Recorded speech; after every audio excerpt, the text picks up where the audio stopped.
Pada bagian sebelumnya kita sudah melihat Luo Feng yang melakukan persiapan dalam perjalanan menuju extraterritorial battlefield, seperti mengintegrasikan sayap Siwu buat Behemoth dan membentuk militer kumbang raja. Selama masa pendaftaran, Luo Feng dapat gelar World Master Elite, membuatnya jadi rebutan tim-tim yang terdapat di pangkalan 26 medan perang. Bersama dengan Yan Shi, pada akhirnya Luo Feng gabung sama tim Tai Wu. Dan di tengah jalan menuju Broken Star Belt, mereka langsung jadi incaran ras mesin. Bagaimanakah kisahnya? Kali ini bakalan banyak baku hantam, jadi siapkan diri kalian.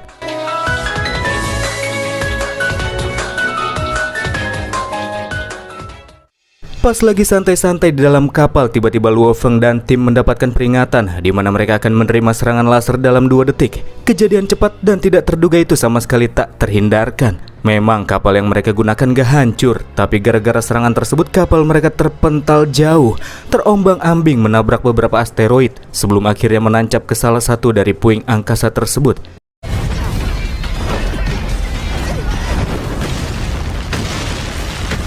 Mengambil tindakan, Tai Wu meminta seluruh anggotanya untuk bersiap-siap baku hantam. Setelah mereka keluar dari kabin kapal, dia yakin jika penyerangan tidak akan terhenti sampai di titik itu saja. Du Yao mengandalkan tanaman hijau merambatnya, Menu sosok master mental bersenjatakan piringan sabit tajam, dan Luo Feng, you know lah, Wei Taming Beast, tarung jarak dekat ditemani sama pet kucingnya. Yan Shi armor armadillo kuning bercapit dengan ekor super besar, dan Kapten Tai Wu, dia tipe petarung jarak dekat bersenjatakan pedang dengan kekuatan hukum.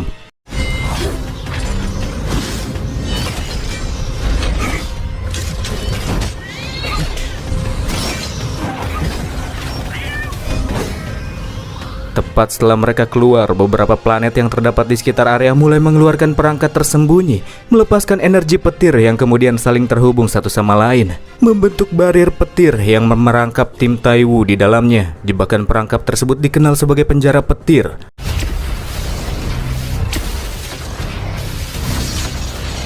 Wei mengingat jika mekanisme jebakan semacam ini kerap kali digunakan oleh ras mesin, yang berarti sang penyerang berasal dari ras satu itu. Khawatir masih akan melakukan penyerangan lanjutan yang rapih dan terencana, Tai Wu meminta anggotanya buat langsung bergerak, mencari celah sebagai jalan keluar dari penjara petir. Palati adalah sosok ras mesin level immortal yang kala itu melakukan penyerangan. Dia memang cuma sendirian, akan tetapi dia memiliki ribuan boneka mesin tingkat E9 sebagai militer yang bisa dia gunakan buat menyerbu lawan. Bicara soal tingkat kekuatan dan ketahanan tubuh, tingkat E itu setara sama World Master. Segera setelah Palati mengaktifkan ribuan boneka mesin tingkat E9, dia mengerahkan semuanya keluar dari berbagai puing planet untuk mengepung tim Tai Wu. Boneka mesin tersebut sangat pas digunakan bareng sama penjara petir, sebab mereka bisa mengambil kekuatan yang dilepaskan oleh mekanisme itu. Dalam hal pergerakan dan fleksibilitas, para boneka mesin lebih lambat dan kaku kalau dibandingkan sama pejuang manusia. Maka dari itulah kata Tai Wu yang harus anggotanya lakukan adalah bergerak dengan kecepatan tinggi dan lanjut cari jalan keluar dari penjara petir. Sebagai pemimpin, Tai Wu bergerak paling depan, memandu anggotanya untuk mencari jalan keluar. Tak membiarkan mangsanya lolos begitu saja, Palati mengaktifkan formasi pergerakan taktis, di mana para boneka bergerak dalam formasi jaring mengkotak sambil terus dialiri oleh energi petir, membuat pergerakan mereka menjadi jauh lebih cepat sampai bisa mengejar tim Tai Wu.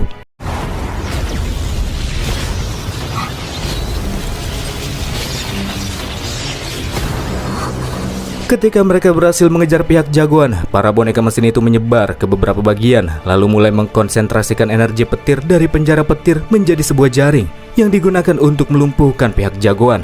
Sebelum taktik musuh melumpuhkan Luo Feng dan teman-teman, Tai Wu melepaskan ledakan kekuatan, menyebabkan robekan ruang pada area sekitar jaring petir tersebut.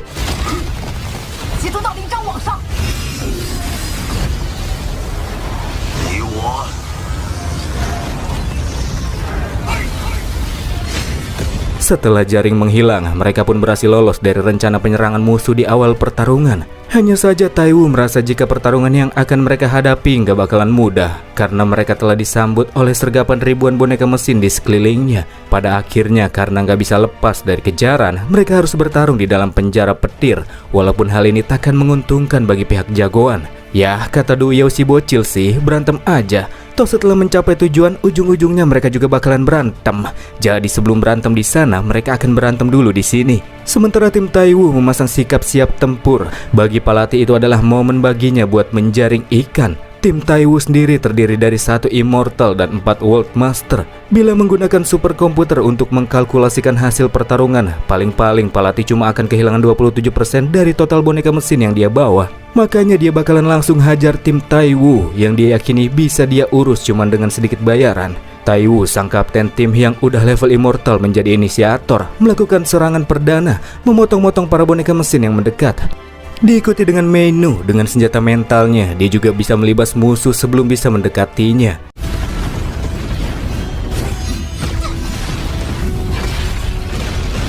Pertarungan jarak jauh juga terlihat dilakukan sama Duyao, yang tanaman hijaunya bisa memanjang sampai ratusan meter.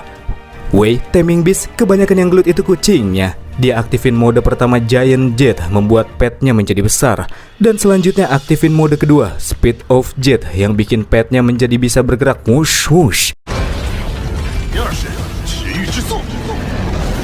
Sementara itu, Luo Feng dan Yanxi sebagai anak baru yang nampak lagi main santai di pertarungan itu, kemudian diminta sama Duyao buat nyerang bagian mesin vital pada tubuh boneka mesin yang mereka lawan dengan menggunakan kekuatan besar. Itu adalah metode paling cepat buat hancurin mereka. Setelah dapat pengetahuan baru, Yanxi melepaskan beberapa misil yang tersedia di bagian pundak armornya, lalu melepaskan sebuah tinju untuk mendorong misil tersebut, menciptakan serangan yang tak bisa dihindari oleh pihak musuh. Kalau Luo Feng yang nampak masih nahan-nahan kekuatannya, terus mukulin musuh pakai tongkat raksasa senjata Yanshen-nya. Duyao yang merasa sangat bersemangat dalam pertarungan tersebut meminta kepada seluruh anggota untuk mengumpulkan para boneka mesin yang sudah dilumpuhkan. Dia bermaksud pengen bikin pihak musuh merasa sakit hati karena merugi. Logam kombinasi yang terdapat di dalam tubuh boneka mesin merupakan material paling bernilai. Kalau cuma satu sih emang gak berharga, tapi kalau mereka dapat 1000 logam kombinasi, maka mereka bisa beli sebuah kapal luar angkasa. Apalagi kalau jumlahnya 10.000, jelas Luo Feng dan tim bakalan dapat untung besar. Rencana Duyao itu sangat bagus menurut sang kapten, dan mulai dari sekarang mereka akan mengumpulkan logam kombinasi dari boneka mesin sebanyak-banyaknya, supaya lawan yang sakit hati mundur sendiri setelah menerima banyak kerugian. Di tengah-tengah pertarungan, Wei bisa melihat kalau Luo Feng ini kayaknya punya pencapaian yang tinggi dalam hal kekuatan mental dan kontrol senjata mentalnya. Buktinya saja Luo Feng bisa menghancurkan para boneka mesin yang mestinya cukup sulit buat dilawan. Dah pasti itu mah. Dia belum tahu kalau sampai saat itu Luo Feng masih belum nunjukin seberapa mantapnya dia. Arah jalannya pertempuran masih didominasi sama tim Taiwu yang bisa menghancurkan banyak boneka mesin tanpa kendala besar. Namun arah pertarungan perlahan mulai berubah ketika pihak musuh mengerahkan boneka mesin berwarna perak dengan tingkat F8 untuk menyerang Kapten Taiwu sebelum menghajar anggota yang lainnya. Boneka tingkat F sendiri tubuh fisiknya setara sama pejuang immortal. Makanya di sini Taiwu cukup dibuat kesulitan ketika menerima hantaman dari para boneka perak tersebut. Tak cuma itu, boneka F8 tersebut menjadi semakin kuat ketika boneka mesin E9 menyerap energi dari penjara petir, lalu mengalirkannya kepada boneka mesin F8. Sangat sulit bagi Taiwu untuk bertahan ketika dihadapkan dengan 3000 boneka mesin F8 yang dapat kekuatan tambahan dari penjara petir. Pihak Luo Feng juga dipaksa untuk semakin berhati-hati karena selain yang menyerang Taiwu, masih terdapat boneka mesin F8 lainnya yang diturunkan buat mengurus Luo Feng dan teman-teman. Wei dan petnya nampak terlihat dipukul mundur oleh para boneka mesin F8. Begitu pula dengan Meinu, Yanxi, serta Duyao yang merasakan hal serupa. Jika terus begitu jelas mereka bakalan kalah.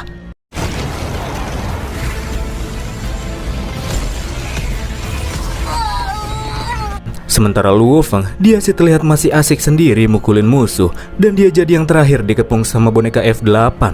Meskipun telah melepaskan ledakan kekuatan ke sekitar seperti sebelumnya, apa yang dilakukan Taiwu nggak cukup.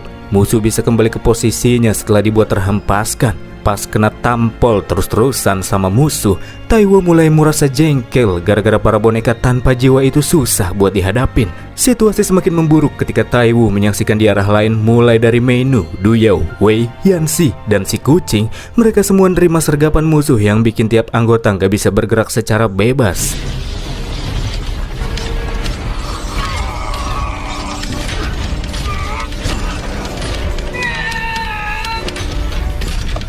Luo Feng yang sebelumnya nahan-nahan akhirnya bakalan unjuk kebolehan. Sebelum tangan dan kaki Bang Condet ditangkap sama musuh, dia mengaktifkan mode ke-9 Yanshen Armamen, disebut sebagai rival immortal. Nama dari bentuk 9 itu diambil dari fungsinya. Luo Feng menggunakan hukum ruang dan emas untuk menggabungkan 10.081 bilah pedang menjadi pedang emas sepanjang 3,3 meter. Pedang itu melayang di angkasa. seolah-olah ada di sana dan kadang menghilang.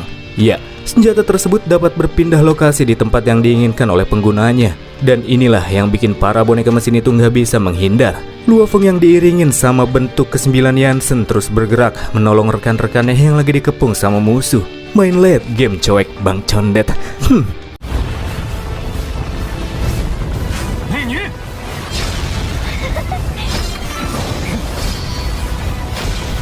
Setelah diselamatkan, Wei memuji Luo Feng. Rekrutan baru ajakan Taiwu itu nyatanya sangat hebat, lebih dari ekspektasinya. Luo Feng yang jadi penyelamat tim selanjutnya gabung sama Taiwu yang dapat kepungan paling banyak sama musuh, dan pertarungan pun terus berlanjut. Di sisi lain, Palati yang awalnya full senyum malah jadi kesel gara-gara analisis dari hasil pertarungan malah nggak akurat. Padahal sebelum-sebelumnya nggak pernah kayak gitu. Terlebih yang sedang dia hadapin cuman tim kecil milik manusia. Tentu saja anomali itu terjadi gara-gara ada Luo Feng di sana. Karena nggak mau menanggung kerugian yang makin parah bila pertarungan terus dilanjutkan, pada akhirnya Palati mendeaktivasi penjara petir supaya para boneka mesinnya bisa pada kabur menjauh dari sana. Ya, Palati memilih untuk retreat.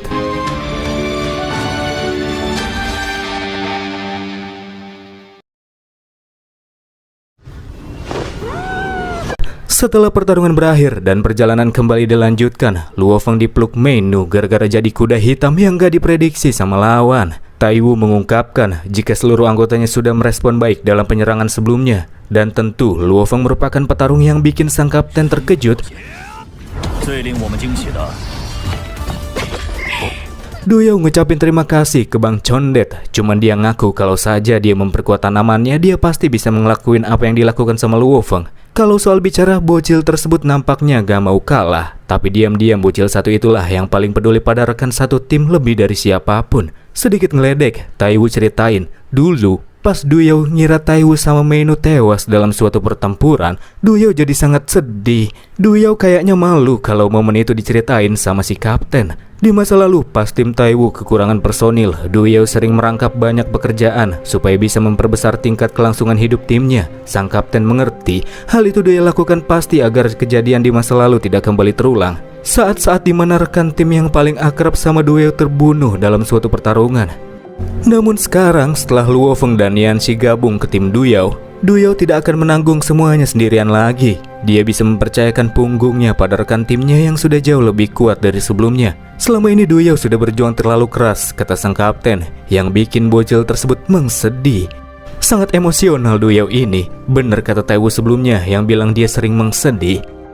Setelah perjalanan yang cukup panjang, akhirnya mereka tiba di Broken Belt Star, sabuk planet yang hancur. Konon katanya dulunya tujuan mereka itu merupakan sebuah planet yang sangat besar, berdiameter lebih dari puluhan juta kilometer. Dan setelah terkena dampak yang dihasilkan oleh pertarungan ras manusia dan ras iblis, planet tersebut berubah menjadi pecahan-pecahan planet.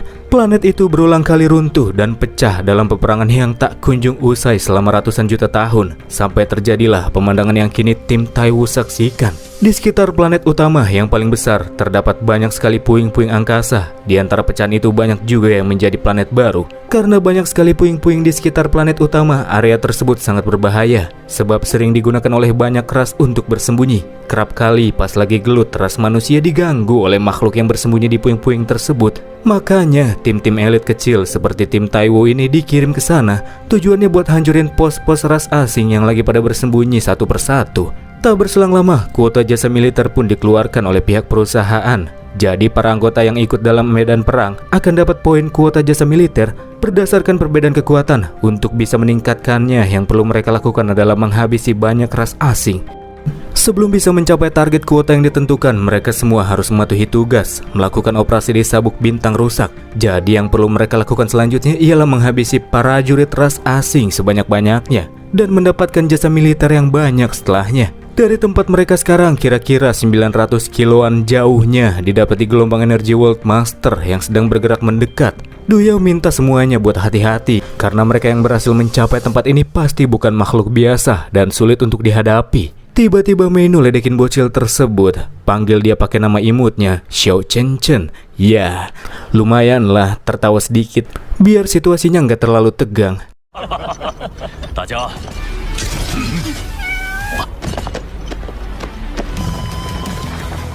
Dan mulai dari sinilah operasi akan langsung dijalankan. Tim Taiwu mulai mengunjungi musuh-musuh di sekitar puing-puing planet dan menghancurkan mereka. Mereka menjamahi banyak persembunyian ras asing. Cuman sepertinya mereka belum ketemu sama ras serangga, teman-teman. Padahal Luo Feng udah siapin banyak militer serangga. Meskipun menemui beberapa kendala, sampai saat itu operasinya berjalan dengan cukup baik. Mereka belum menemuin ancaman yang besar.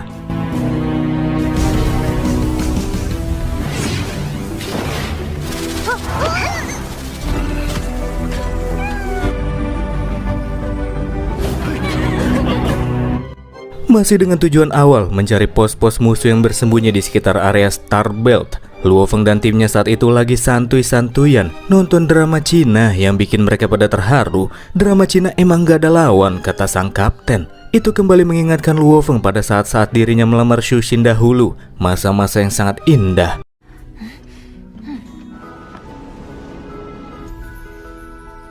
Sedangkan Yanxi jadi ngebayangin gimana jadinya kalau dia ngelamar Meinu, salah satu anggota tim Taiwu. Kucing peliharaan Wei juga jadi pengen langsung nerkam tanaman Duyao. Kalau ini sih udah nggak ketulung, guys. Duyao sempat terbangun sebentar, dan karena kondisi masih aman sentosa, dia kembali istirahat sama seperti yang lainnya, tidur di sebelah bunga oranye yang bernama Amo. Selanjutnya kita akan beralih ke sebuah pesawat ras serangga. Hanya saja pesawat tersebut saat itu sudah diambil alih oleh sekelompok makhluk bersisik berasal dari ras Chiusi. Salah satu dari mereka yang bernama Toru mengeluh karena dia terpaksa harus makan tubuh serangga kering tanpa susu yang ada di sana. Karena dia udah sangat lapar, Toru sangat menginginkan daging yang masih segar. Gara-gara kebanyakan yaping, salah satu rekannya bernama Weisha menebas leher Toru sampai copot untuk membuatnya diam, sangat barbar. Sementara para kroco ras Chiusi yang tubuhnya warna silver terus makan serangga-serangga kering di sana dengan sangat lahap. Weisha yang nampak nggak peduli sama rekan-rekannya sendiri mendapati adanya gelombang pertempuran yang berjarak 10 juta kilometer dari tempat mereka sekarang, dan mereka akan menuju ke sana. Makanya Weisha minta tolong Toru buat nahan lapar dulu sebentar, karena mereka akan segera mendapatkan daging segar yang mereka inginkan. Ternyata Toru yang lehernya udah ditebas masih hidup. Ya, hal ini nggak mengherankan sih, karena memang banyak makhluk level immortal yang bisa melakukannya. Gelombang pertempuran yang dideteksi oleh ras Chiusi berasal dari tim Taiwu yang baru saja menyelesaikan pertarungan lawas ras mesin lainnya. Setelah melakukan pertarungan dalam waktu setengah tahun, total poin jasa militer yang terkumpul baru 32 juta saja. Itu masih kurang. Menurut Luo Feng, selanjutnya mereka mesti mikirin cara yang lebih efisien buat dapetin poin jasa militer dengan lebih cepat dan tepat dalam waktu sesingkat-singkatnya. Mengumpulkan jasa militer memang perlu, tapi karena mereka sudah bertarung cukup lama, kata sang kapten, setelah looting-looting barang musuh, mereka balik dulu buat istirahat. Akan tetapi pas lagi enak-enak ngelooting, dari arah lain muncul dua serangan bola api raksasa tertuju ke arah mereka.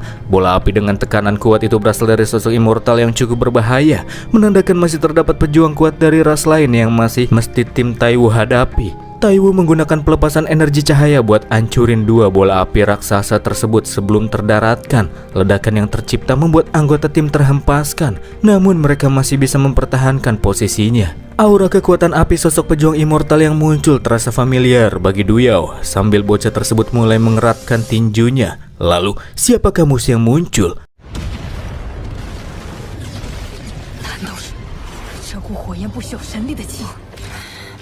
Pas Luo Feng pakai kekuatan mental deteksinya yang bisa mencakup ribuan kilometer, Luo Feng mendapati bahwa penyerangan dilakukan oleh sekelompok ras Chiusi. Mereka dikatakan sebagai jenis makhluk hidup energi yang terkenal akan kekejamannya karena sering melakukan pembantaian berdarah dan juga suka melahap tubuh makhluk hidup, sehingga mereka mendapatkan julukan para pemakan bangkai. Ras Mosa juga makhluk energi, cuma bedanya ras Chiusi ini punya bentuk yang tetap sebagai makhluk bersisik, sementara Mosa nggak punya bentuk tetap dan pakai bentuk makhluk hidup lain yang bisa dia copy. Kalau soal perbandingan tingkatan sih ya tentu saja Mosa ada di atas Chiusi. Setelah melihat para makhluk pemakan bangkai itu dengan seksama, Duyao akhirnya menjadi yakin jika mereka merupakan sosok yang di masa lalu sudah menjadi penyebab kematian salah satu anggota tim Taiwu yang dipanggil saudara Chi. Du Yao yang dipanggil Xiao Chen sama saudara Qi punya hubungan yang sangat dekat, sudah seperti saudara kandung saja. Dalam pertarungan ekstrateritorial, beliau sangat sering memberikan pertolongan kepada Du Yao pada momen-momen kritis. Mungkin itulah alasan kenapa mereka jadi sangat dekat. Hanya saja pada suatu pertarungan melawan Ratchius yang kejam, dia harus tewas di tangan salah satu makhluk bersisik itu, dan bahkan makhluk tersebut memakan tubuh saudara Qi, menjadi sebuah pemandangan mengerikan yang dilihat oleh Du Yao secara langsung.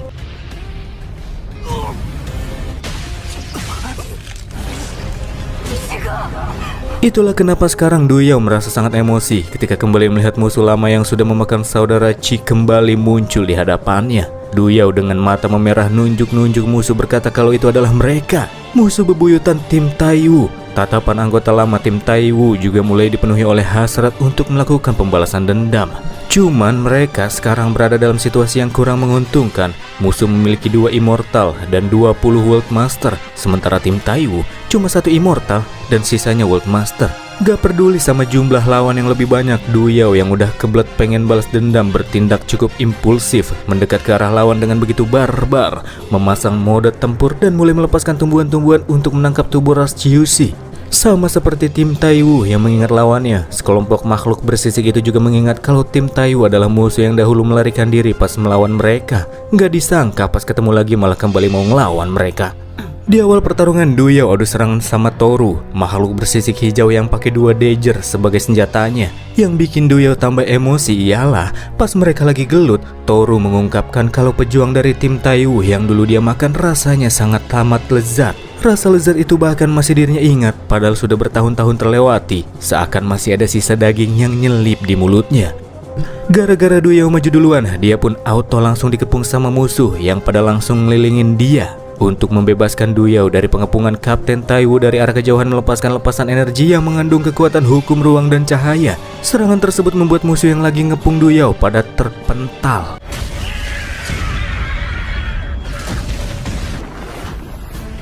Katanya rekan satu tim, kok maju sendirian? Terlebih yang punya dendam kepada makhluk bersisik itu bukan cuma Du Yao saja, tapi Menu, Wei, dan Taiwu bahkan si Meong juga punya perasaan yang serupa dengan Du Yao. Mereka sangat ingin memusnahkan para pemakan bangkai yang kejam itu, makanya mereka mesti gelut sama-sama, jangan sendiri-sendirilah. Sebelum itu Kapten menjelaskan kepada Luo Feng sama Yanxi kalau para pemakan bangkai yang ada di depan mereka adalah musuh bebuyutan yang harus dibasmi. Seluruh tim Taiwu teriak bunuh secara serentak sebelum akhirnya mereka bergerak dan memulai pertarungan. Sebagai sosok yang paling kuat, Taiwu mengambil tanggung jawab buat ngelawan Wei Sha yang juga udah level immortal. Dalam pertarungan di awal-awal, sang kapten langsung lepasin serangan-serangan berat, mukulin Wei Sha sampai tergencet asteroid yang ada di sekitar sana sampai hancur, dan membuat tubuh musuh terhempas mendarat ke bintang-bintang. Tentu saja meskipun serangan itu cukup brutal, serangan kayak gitu sih masih belum cukup buat ngalahin musuh, dan adu serangan jarak dekat di antara keduanya pun terus berlanjut.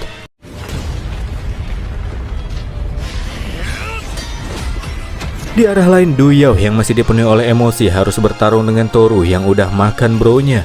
Du Yao memang menganggap pertarungan tersebut sangat serius, sementara Toru ngerasa dia kayak lagi main-main sama musuh yang lebih lemah. 3261 tahun yang lalu, Du Yao masih jelas mengingat waktu kematian saudara Qi yang mati karena mencoba menyelamatkannya. Sejak saat itulah, Du Yao mati-matian meramu obat dan meneliti obat yang akan dia gunakan spesial cuman buat ngelawan Toru dan makhluk bersisik di kelompoknya. Du Yao melakukan transformasi. Tubuhnya yang sebelumnya pendek sekarang menjadi seukuran dewasa setelah mendapatkan surplus kekuatan dari tanaman hijaunya. Kekuatan yang berakar dari Amo, si bunga kuning. Tanaman hijau yang merambat juga ukurannya semakin besar dan jadi lebih kuat. Selain mengincar Toru, tanaman tersebut juga mendapatkan tubuh makhluk bersisik level World Master yang ditangkap dan dihancurkan dengan begitu mudahnya. Dalam pertarungan yang barbar itu, Du Yao benar-benar all in coy. Dia menggila pakai semua kekuatan yang udah lama dia persiapkan. Tapi apakah itu cukup buat ngelawan Toru yang levelnya lebih tinggi?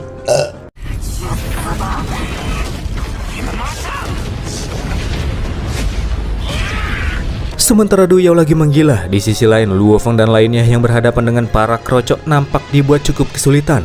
Mereka bukan sekedar kecoa biasa. Kekuatan ilusi Menu saja sama sekali nggak ngefek. Itu bisa dipatahkan dengan gampang. Kekuatan ilusi katanya nggak bakalan mempan buat ras Chiusi, sebab para pemakan bangkai itu sudah tumbuh dalam pembantaian sejak kecil. Mereka dari awal memang sudah dipenuhi oleh kegilaan, sehingga sulit membunuh mereka dengan menggunakan ilusi ataupun tipu daya. Cuma kekuatan absolut lah yang bisa digunakan dalam pertarungan tersebut. Duyao yang menyadari itu sejak lama kini menggunakan semua kekuatannya untuk berhadapan sama Toru. Akan tetapi setiap batang tumbuhan yang coba untuk menghantamnya malah dipotong-potong sama tebasan Dager musuh. Dengan penuh arogansi Toru berkata kalau Duyao dianggap nggak memberikan perlawanan cuma dengan bermodalkan kehidupan tumbuhan. Kekuatan dan tingkatan yang lebih tinggi baru bisa menjadi modal untuk memenangkan suatu pertarungan. Namun kendati demikian Duyao sama sekali nggak peduli. Dia masih terus melancarkan serangan yang selama ini sudah dirinya persiapkan. Berjuang bersama Ahmo si bunga kuning, menerjang musuh secara membabi buta. Duyao tetap melakukannya meskipun serangan tumbuhannya terus-menerus dipotong-potong sama musuh seperti sayuran. Duyao sadar kekuatannya saat itu masih belum cukup buat ngalahin Toru yang levelnya lebih tinggi. Tapi si bocil satu itu nggak kenal kata nyerah dan terus berjuang buat balas dendam. Anggota tim Taiyu yang lawan para krocok masih juga belum menyelesaikan pertarungannya. Masalahnya abis ditebas-tebas, dipotong-potong, tubuh musuh yang kepotong bisa nyambung lagi seperti sedia kala.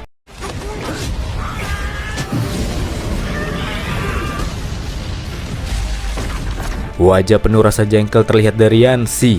Padahal musuh nggak seberapa kuatnya. Pakai tangan kosong pun bisa disobek-sobek sama dia. Tapi pertarungan terasa kayak nggak habis-habis. Gara-gara musuh yang tubuhnya bisa kembali pulih sebagai makhluk energi.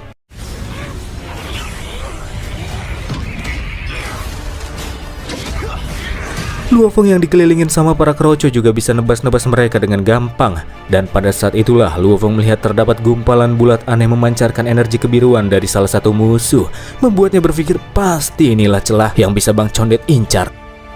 Di arah lain Toru merasa tidak kesulitan menghadapi lawannya. Sambil terus melepaskan serangan tarian pemotong, dia berkata jika serangan Duyao terlalu lemah dan terlalu lambat, sama sekali nggak memberikan ancaman buat dia. Padahal saat itu sangat jelas terlihat Duyao udah berjuang sekuat tenaga, teriak-teriakan kalau dia akan membalaskan dendam saudara Chi. Pada akhirnya Toru mulai melakukan perlawanan balik. Dengan kedua Dager yang dilapisi oleh elemen api, dia bergerak cepat, menghancurkan semua tanaman hijau yang terarahkan kepadanya. Sebelum akhirnya mendaratkan serangan langsung ke tubuh Duyao yang juga dibuat terdorong jauh ke arah sebuah bintang. Imbas dari tekanan kuat yang dilepaskan sama Toru bikin asteroid pada meledak pas Toru melintasinya.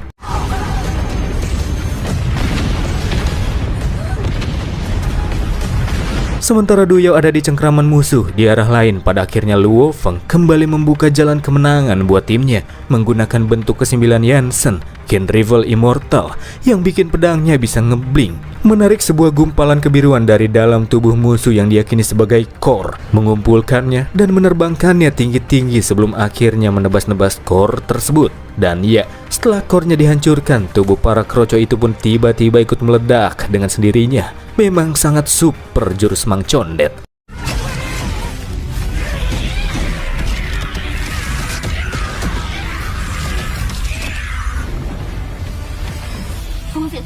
Duyao yang berada di masa-masa sulit dicengkram erat sama musuhnya sempat mengingat kembali saat-saat kematian sang bro di masa lalu. Dan Duyao kembali melakukan perlawanan, mengeluarkan tanaman-tanaman lain dari punggungnya. Hal itu bikin Toru harus lepasin cengkramannya dan berniat buat langsung mendaratkan serangan eksekusi kepada Duyao. Akan tetapi sebelum serangan pencopot leher itu mengenai sasaran, tubuh Toru terhempaskan jauh sekali, menabrak puing-puing angkasa sana sini pas kena serangan pedang bling-bling Luofeng yang tiba-tiba muncul.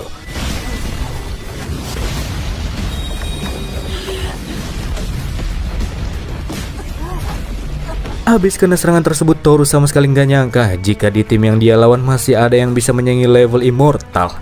Luofeng merasa semakin khawatir sama Duyao yang kembali minum ramuan dengan tubuhnya yang padahal sudah hampir mencapai batasnya. Jika terus dipaksa akan ada kemungkinan tubuh bocil tersebut bakalan hancur. Ya, tubuh Duyao kayaknya udah nggak kuat menahan tubuh transformasi dewasanya. Dia langsung boom jadi kecil lagi. Padahal baru beberapa detik melakukan transformasi. Saat itu Duyao kembali nostalgia kalau di masa lalu dia pernah nyerahin Amo buat saudara Chi. Duyao yakin pasti bakalan keren kalau bronya itu lawan musuh pakai tanamannya. Dan bro Chi janji bakalan terima itu setelah Duyao selesain kuota jasa militer tingkat dasar yang mesti dia kumpulin. Cuman sebelum janji itu terlaksana, si bro malah mati duluan. Ingat itu Duyao di masa sekarang kembali ngamuk-ngamuk, melepaskan serangan bertubi-tubi kepada Toru. Walaupun terlihat bocil tersebut berada dalam keadaan berdarah-darah, dia terus berjuang.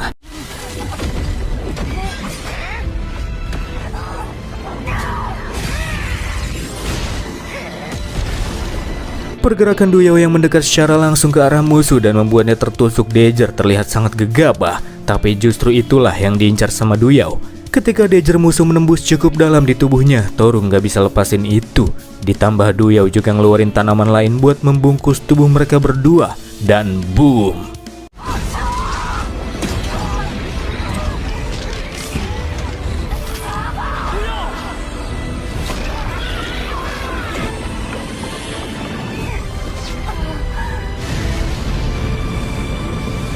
Setelah melakukan serangan tersebut, tubuh Toru menguap sepenuhnya. Sedangkan Duyao, dia masih selamat.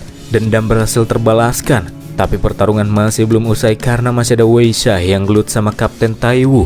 Padahal melawan Kapten Taiwu saja sudah membuatnya kesulitan. Sekarang ditambah sama Luo Feng dan Duyao, World Master yang kekuatannya bisa bersanding sama Immortal.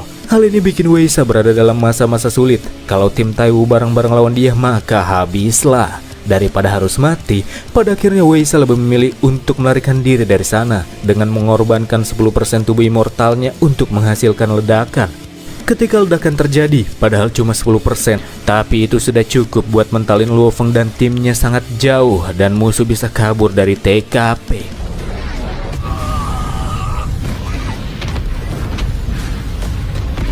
Duyao sangat kesal karena musuh terakhir bisa meloloskan diri. Tapi bagi si kapten ini hasil yang cukup bagus. Mereka bisa membuat musuh kehilangan 10% kekuatan tubuh immortalnya. Itu sama halnya dengan kehilangan 10% jiwanya. Ratusan atau jutaan tahun waktu sepanjang itu bahkan masih belum cukup buat pulihin 10% jiwa yang menghilang. Tim Taiwu luting-luting sebentar sebelum akhirnya mereka cabut dari sana.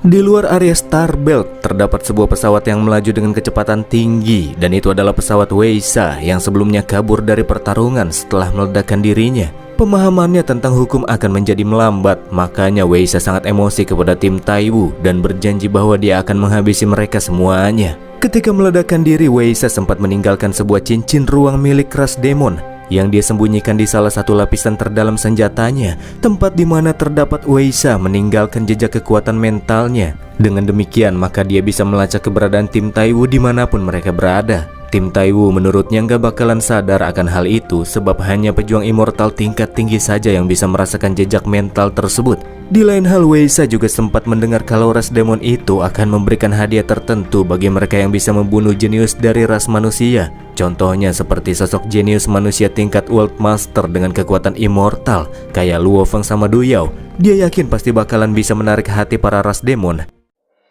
Beralih ke area Star Belt, tepatnya di pesawat tim Taiwu. Setelah melalui pertarungan yang mengancam nyawa, kini mereka minum-minum buat ngerayain sedikit kemenangan.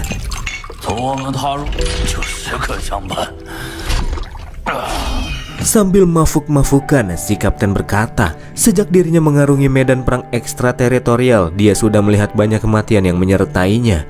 Lebih dari 30.000 tahun sudah berlalu, banyak saudara hidup dan matinya yang berguguran satu persatu. Dan sekarang dia berharap agar timnya yang sekarang bisa terus hidup sampai masa pensiun datang. Akhirnya mereka pun bersulang untuk memberikan penghormatan kepada saudara Chi dan semua rekan-rekan yang telah gugur di dalam medan peperangan. Acara minum-minum di hari itu pun terus berlanjut.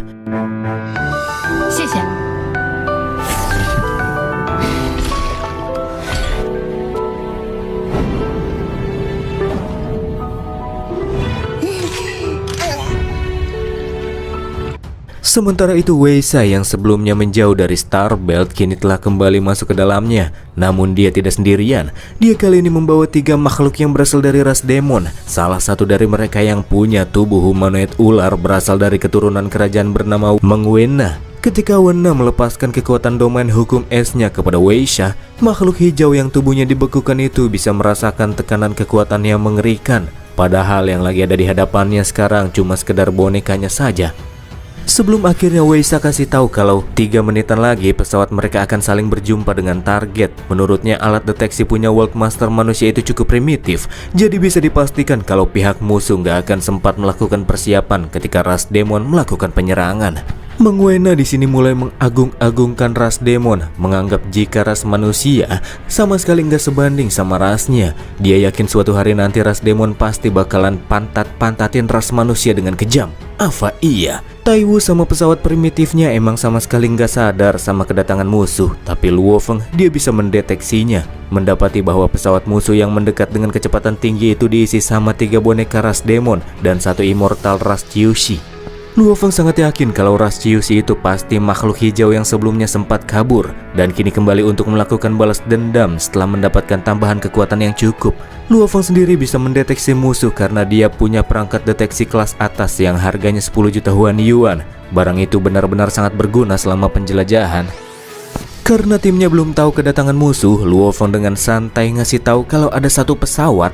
Tapi sebelum menyelesaikan pembicaraannya, sekitar area tiba-tiba menjadi gelap, seperti ada sesuatu yang coba untuk membungkus pesawat tersebut. Pada momen tersebutlah barulah pesawat Taiwu kasih peringatan, bikin seluruh anggota bersiap-siap buat baku hantam. Sadar pesawat mereka akan segera hancur, sang kapten pun langsung mengerahkan seluruh anggotanya buat keluar dari pesawat. Dan ya, pada akhirnya pesawat pun benar-benar hancur, dilahap oleh sosok makhluk raksasa. Tindakan cepat yang dilakukan oleh Taiwu untuk menyelamatkan anggotanya sedikit membuatnya mengalami luka dalam. Tapi masalah yang sebenarnya ialah kini mereka dihadapkan dengan musuh yang sangat kuat berasal dari ras demon yang punya tubuh raksasa. Sedangkan untuk boneka ras demon yang Luo Feng rasakan sebelumnya dari pesawat musuh itu cuma sekedar penyamaran saja. Babata minta Luo Feng supaya tetap berhati-hati, sebab ketika memasuki level immortal, ras demon bisa mengubah dan memperoleh tubuh ilahi yang lebih besar dari alam semesta. Mereka juga bisa menampung cadangan kekuatan immortal di dalam tubuhnya yang besar itu. Makanya ras satu itu dikenal punya tubuh yang kuat-kuat. Taiwu meminta timnya untuk segera mundur, sementara sang kapten akan berusaha menahan musuh sebisa mungkin. Dia yakin bisa memberikan waktu kepada timnya buat kabur setelah melihat Weisa dan 2 raksasa dari ras demon di hadapan mereka. Tapi segalanya berubah ketika Mang Wena menampakkan dirinya. Pelindung cahaya emas yang diaktifkan sama Taiwu bisa dihancurkan menjadi pecahan es dengan gampang olehnya, yang ternyata punya ukuran tubuh super raksasa. Bila dibandingkan dengan 2 ras demon lainnya, membuktikan bahwa Mang Wena lebih kuat dari mereka. Luo Feng dan yang lainnya bahkan lebih kecil dari pupil mata Mang Wena yang berasal dari suku 10,000 Hidden Snake, yang dikenal memiliki garis keturunan yang kuat serta dihormati sebagai keluarga kerajaan oleh ras demon. Dengan kekuatannya yang hampir setara sama Immortal Marquis, Mang Wena tentu saja bisa melibas tim Taiwu yang kebanyakan masih level World Master tanpa kesulitan. Sadar jika tak ada jalan untuk melarikan diri dan gak punya kesempatan untuk bisa menang, pada akhirnya Taiwu hanya bisa meminta anggotanya untuk bertarung sekuat tenaga. Meskipun mereka pada akhirnya harus mati, setidaknya mereka harus bisa membawa 1 musuh bersama mereka menuju kematian. Pertarungan pun akhirnya terjadi. Sebelum kedua pihak saling membenturkan serangan, muncul cahaya keemasan yang membumbung tinggi berasal dari Luo Feng yang kali ini mengaktifkan Stardivore Grace, rumput pelahap bintang, salah satu tanaman Luo Feng yang juga menjadi salah satu kartu traf miliknya. Tanaman yang telah mekar itu akhirnya menunjukkan eksistensinya begitu super dan menakjubkan. Setelah mencapai level immortal, rumput pelahap bintang ukurannya bisa setara sama sebuah bintang berukuran medium.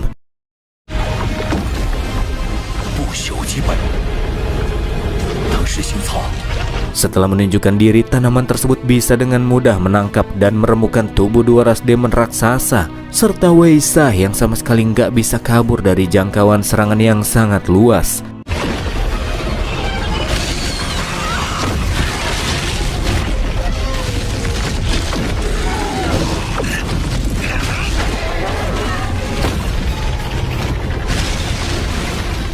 Mang Wena, ular yang ukuran tubuhnya super saja, kini terlihat kayak ular kecil yang dimangsa sama sekelompok ular besar. Musuh terakhir yang masih hidup itu juga bisa ditangkap sama rumput pelahap bintang. Luo Feng berpikir kalau tanaman miliknya itu sangat indah pas lagi mekar-mekarnya.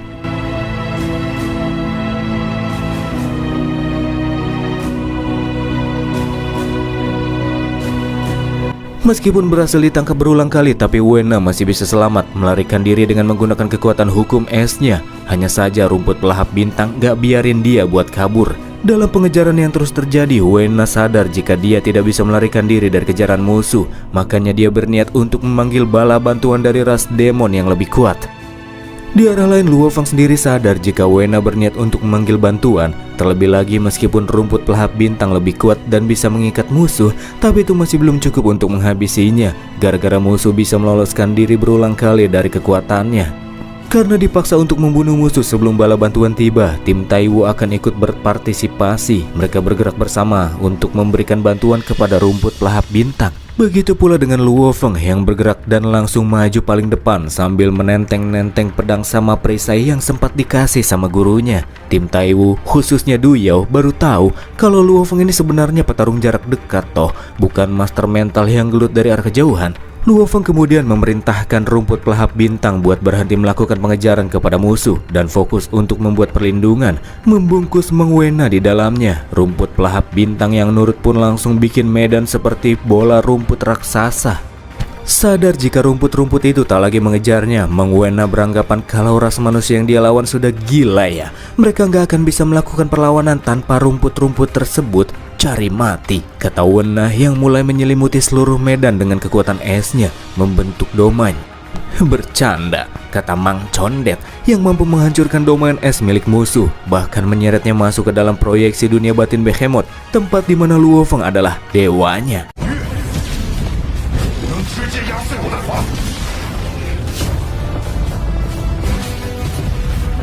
Luo Feng menerbangkan sebuah bola raksasa yang terdapat di sana dengan kekuatan mentalnya, coba untuk menggeprek tubuh musuh. Karena satu masih kurang, Luo Feng pakai beberapa bola raksasa buat geprek tubuh musuhnya.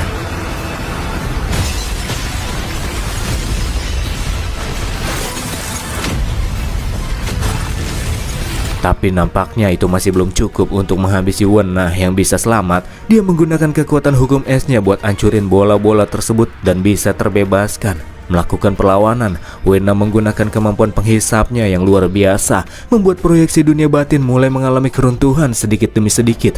Dataran menjadi puing-puing yang tersedot ke dalam tubuh ular tersebut. Luo Feng sang warrior bukannya menjauh, dia malah mendekatkan diri ke arah musuh yang lagi menghisap apapun di sekelilingnya.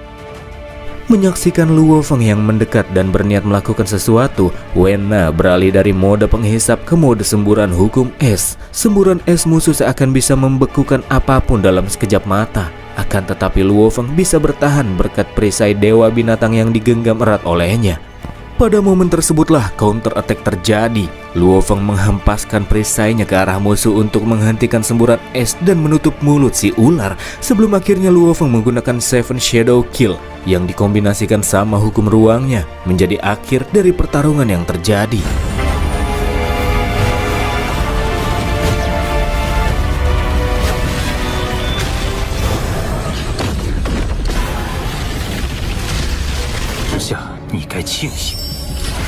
Pas timnya sampai, tahu-tahu pertarungan udah selesai dan Luo Feng cuma melemparkan senyuman kepada si kapten. Dalam perjalanan keluar dari Starbelt, Du Yao terlihat bersemangat pas tahu kalau Luo Feng adalah spesialis pertarung jarak dekat dan kekuatan mental itu cuma sampingan saja.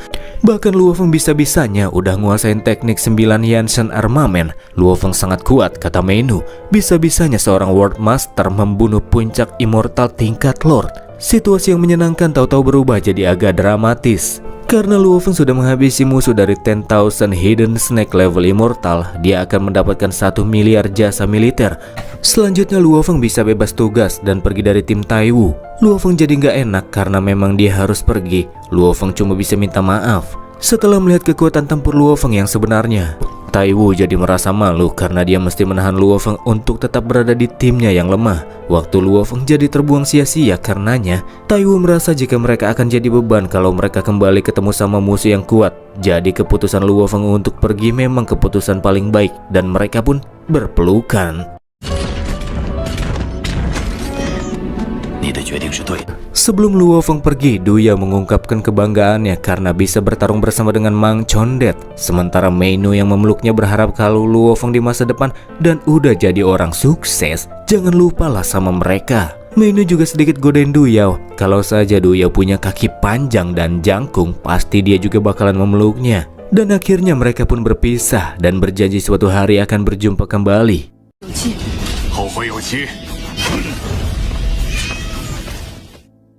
Inilah awal dari petualangan solo Luo Feng di extraterritorial battlefield. Setelah Luo Feng menyelesaikan kuota jasa militer, dia bisa dengan bebas memilih bertindak sendiri atau memimpin pasukan untuk terus bertempur. Tentu saja Luo Feng milih buat solo karena dia udah kebelet pengen pakai tubuh behemothnya yang udah jadi kuat. Masuk ke area pertempuran yang intens yang ada di benua Yanji. Benua utama Yanji sendiri berdiameter 1,8 tahun cahaya. Benua yang luasnya hampir setara sama keliling tata surya, guys. Selain itu masih terdapat banyak benua yang mengambang di antara benua utama Yanji. Benua yang agak kecil diameternya jutaan kilometer, sementara yang agak besar triliunan kilometer. Bagi mereka yang berani masuk ke dalamnya, entah itu manusia ataupun ras asing, biasanya dipimpin sama immortal. Sementara tujuan Luo Feng selanjutnya adalah pecahan benua Yanji nomor 9 yang termasuk dalam benua utama. Luo Feng merasa takjub, padahal cuma satu pecahan benua, tapi memiliki rentang ratusan miliar kilometer. Dan yang pasti, tingkat ancaman bahaya di tempat tersebut bakalan jauh lebih tinggi dari sebelumnya.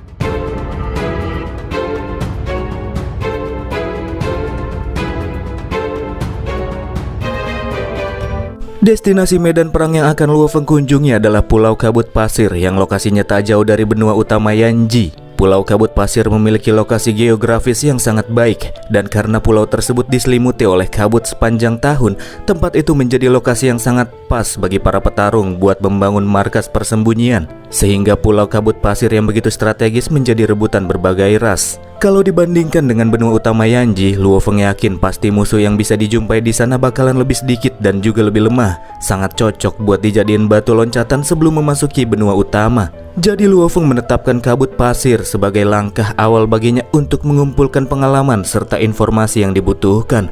Luo Feng kemudian minta Babata buat cari tempat nginap dulu di sana. Ketika pesawat Luo Feng mulai memasuki benua Pulau Kabut Pasir, Babata yang lagi molor mendapati suara alarm peringatan.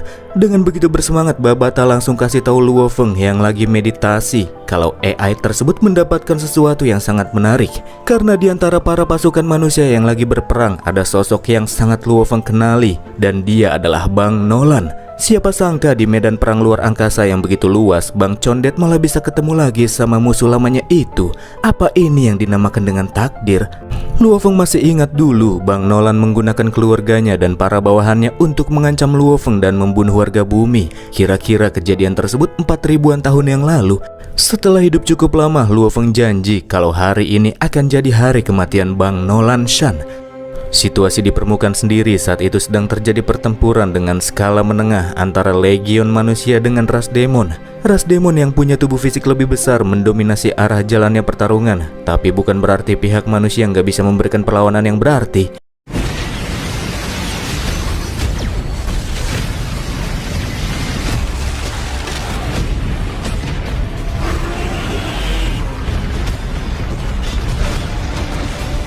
Di antara banyaknya ras demon yang terdapat di tengah medan perang, ada satu makhluk yang menyita perhatian Luo Feng, dan itu adalah naga berkepala dua yang disebut sebagai Time Space Beast. Dia adalah salah satu dari 18 keluarga kerajaan ras demon, makanya di dalam perang yang berlangsung, keberadaannya saja dapat membuat moral pasukan meningkat.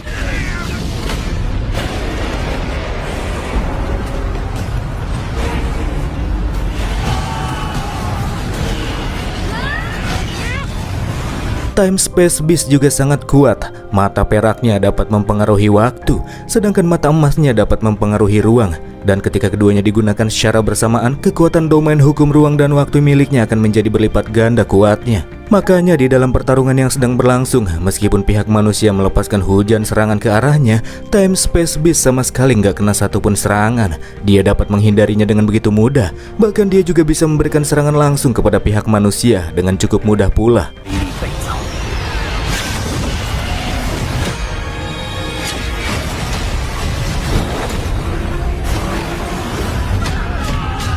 Kehadiran Time Space Beast menjadi momok menakutkan bagi para manusia yang kini sedang didorong mundur. Formasi perang yang telah dibentuk juga sudah terlihat mulai mengalami keruntuhan. Di antara para pejuang yang lagi pada sibuk baku hantam, kita akan diperlihatkan sebentar dengan Bang Nolan yang lagi disundul-sundulin sama mamut besar dari ras demon.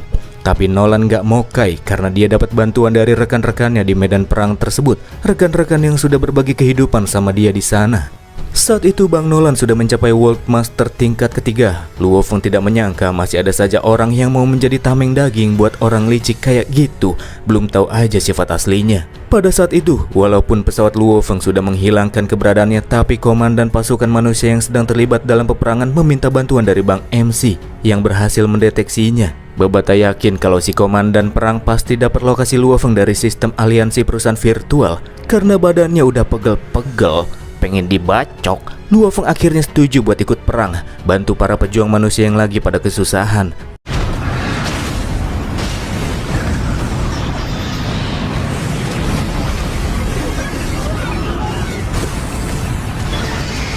Di tengah-tengah peperangan, Bang Nolan yang udah nggak kuat lagi buat berantem lawan musuh-musuh yang kuat, kemudian pura-pura kesakitan. Sementara kedua rekan seperjuangannya terus maju, padahal mereka juga lagi kesakitan. Ketika kedua rekannya itu pergi, Bang Nolan malah berniat buat melarikan diri dari sana. Bertahan hidup adalah yang paling utama baginya. Kalau soal rekan seperjuangan yang rela berkorban buat dia sih, hubungan kayak gitu bisa dibangun lagi nanti selama dia masih hidup. Nolan bener-bener egois. Di tengah amukan yang dilepaskan oleh Time Space Beast yang menyemburkan serangan lasernya buat ngalahin banyak pejuang, sang komandan meminta kepada pasukannya buat terus bertahan karena bala bantuan sebentar lagi bakalan sampai di sana. Si komandan percaya jika bala bantuan yang akan segera datang itu sangat kuat. Akan tetapi ketika Luo Feng yang meluncur sendirian di udara menampakkan dirinya, si komandan langsung ceming gara-gara bala bantuan yang datang ternyata cuma level World Master. Udah gitu sendirian pula. Padahal peralatan si komandan yang menghubungi Luo Feng sebelumnya sama sekali tidak bisa mendeteksinya. Dia mengira orang tersebut pasti sosok Master Super Strong. Taunya cuma World Master. Tapi jangan salah, beliau tuh MC yang dari awal udah ditakdirin buat menang. Suara Luo Feng yang menggema di udara menarik perhatian Time Space Beast. Dan di awal kehadirannya Luo Feng gak pakai basa-basi. Dia langsung pakai jurus pertama dari Beast God Armament yang bernama Beast God Descent. Turunnya sang dewa binatang memberikan tekanan yang begitu kuat. Bahkan bagi para immortal yang terlibat dalam peperangan tersebut, tekanan yang bikin mereka pada nempel di permukaan tanah. Mengangkat satu jari pun susahnya bukan main.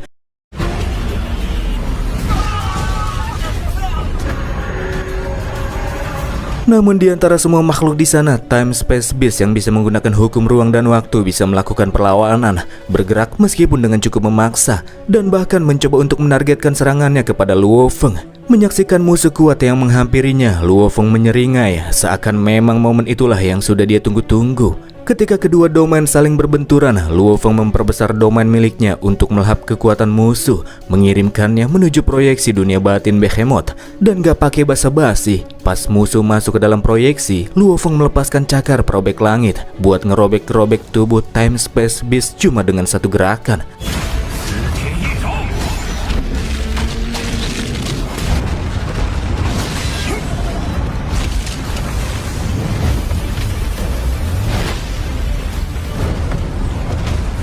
Ketika salah satu kepala naga musuh jatuh di permukaan, para pejuang mulai mempertanyakan sebenarnya siapakah sosok World Master satu itu. Kekuatan yang baru saja dia tunjukkan harusnya hampir setara sama Immortal tingkat King. Begitu kuat, begitu mengerikan. Untung saja teman. Namun pertarungan masih belum berakhir. Time Space Beast yang tubuhnya terbagi menjadi beberapa bagian kembali bersatu dan pulih seperti sebelumnya seakan tidak terjadi apa-apa. Di arah kejauhan di balik batu yang dipakai buat ngumpet, Bang Nolan berpikir kalau saja dia bisa menjalin hubungan sama sosok World Master yang sangat kuat itu, pasti di masa depan dia nggak harus takut lagi sama Luo Feng. Tapi Bang Nolan langsung melongo. Pas dilihat-lihat lebih seksama, taunya World Master kuat yang muncul dan memberikan bantuan itu ternyata adalah Luo Feng. Pertemuan yang mengsialkan. Padahal selama 4000 tahun ini Bang Nolan masuk ke medan perang luar angkasa ya tujuannya ya cuma buat menghindar dari Luo Feng. Dan sekarang bukan cuman ketemu, Bang Condet yang udah nemuin keberadaan Nolan sekarang juga menjadi sangat kuat. Bang Nolan yakin kalau Luo Feng pasti berniat mau membunuhnya.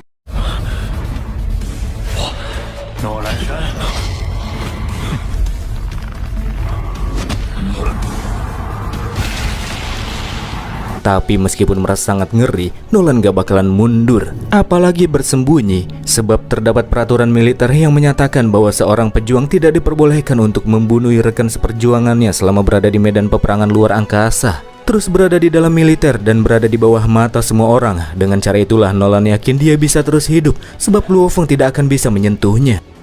Luo Feng juga sudah tahu sama peraturan satu itu, tapi setiap aturan pasti ada celahnya, dan dia akan mencarinya. Pas lagi gelut sama Time Space Beast, musuh mengeluarkan semburan laser, dan Luo Feng belokin serangannya pakai robekan dimensi cakar probek langit.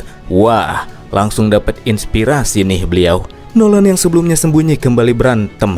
Sementara Luo Feng, dia yang sudah ngunci posisi Bang Nolan, mantulin semburan laser musuhnya yang khusus dipersembahkan kepada musuh lamanya. Dan ya, kasihan sekali Bang Nolan, dia harus mokai tak tersisa karena kena serangan Time Space Beast yang dipantulin Bang Condet dengan sengaja.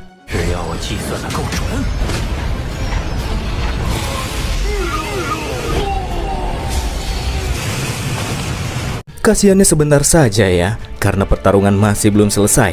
Luo Feng kembali ngerobek-robek musuh jadi beberapa bagian, tapi musuhnya bisa kembali pulih dengan cepat. Pada serangan lanjutannya, Luo Feng kemudian mengerahkan rumput pelahap bintang, meremukkan Time Space Beast sampai benar-benar hancur ke core-core-nya, bikin makhluk tersebut nggak bisa regenerasi dan hidup lagi seperti sebelumnya.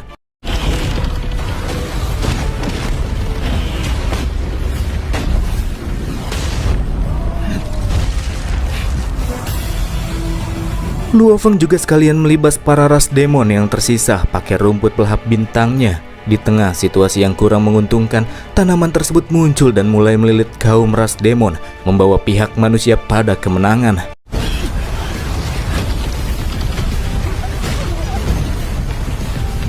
Yang terpenting bagi Luo Feng saat itu adalah di tengah kesibukan dalam peperangan yang terjadi, bahkan sama sekali tidak ada yang memperhatikan kematian Bang Nolan, apalagi Luo Feng jadi MVP dalam pertarungan tersebut. Setelah pertarungan berakhir, kedua komandan memberikan hormat dan nampak begitu respect kepada Luo Feng. Yezu dan Shufan namanya. Keduanya adalah komandan Legion 02651 di medan perang ke-7 ini. Dari kedua komandan tersebut pula Luo Feng akhirnya mendapati jika di dalam benua Yanji konon katanya tersimpan harta karun yang ditinggalkan oleh para penduduk asli kuno benua tersebut di masa lampau. Dan itulah alasan kenapa para petarung dari berbagai ras mencoba untuk datang ke tempat tersebut. Sedangkan di Pulau Kabut Pasir yang Luo Feng singgahi, terdapat 12 keberadaan terkuat yang memegang tahta kekuasaan, disebut sebagai 12 Marquis. Dan Luo Feng harus mengalahkan mereka terlebih dahulu supaya punya peluang yang lebih tinggi untuk memperebutkan harta karun yang katanya masih konon tapi. Ceritanya 100 tahun sudah berlalu, Luo Feng bertempur hidup dan mati dengan para pejuang dari berbagai ras yang berbeda-beda berkali-kali.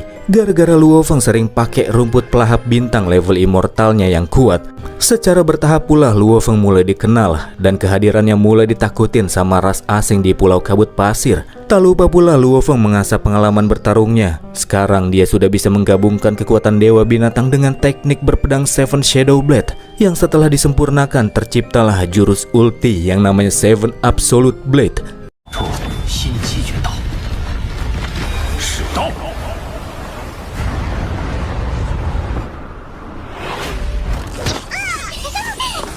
Pas Luo Feng lagi latihan sama Behemoth yang udah pakai baju, Babata tiba-tiba memberikan laporan kalau 9 miliar kilometer dari lokasi mereka sekarang, di sebuah pedalaman pegunungan, ada sekelompok immortal ras asing yang berafiliasi sama ras Rangga. Mereka kini sedang berhadapan dengan ras manusia.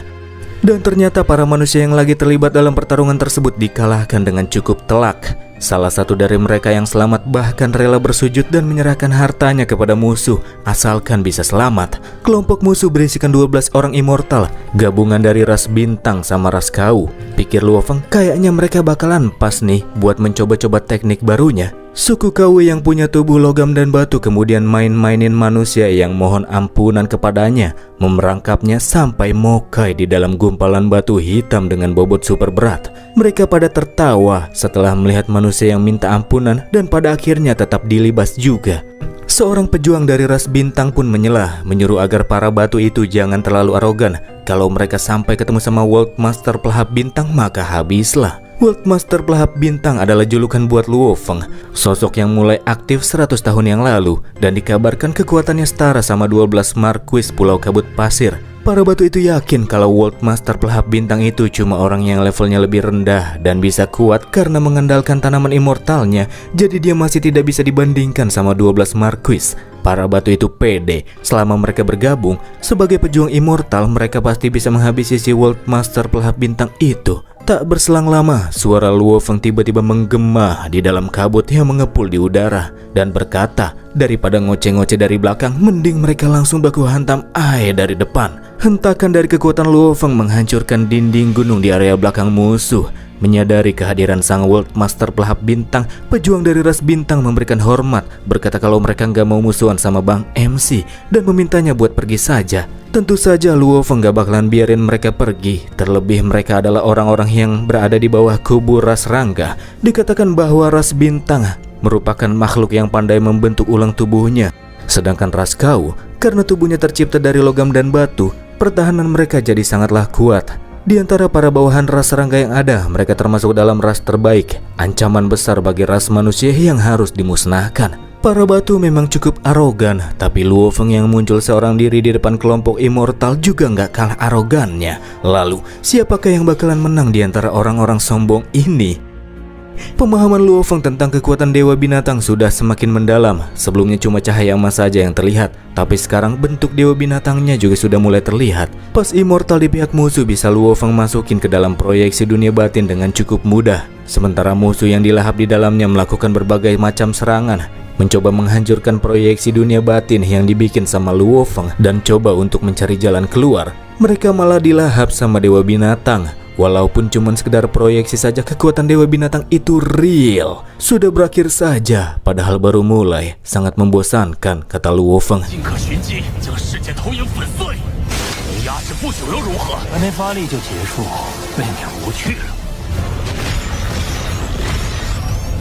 Dan itulah ending dari Swallowed Star kali ini. Terima kasih buat teman-teman yang masih mau nontonin apalagi sampai menit terakhir. Tinggalkan komen dan tinggalkan like. Tinggalkan jejak apapun kalau kalian suka dengan serial ini. Bye.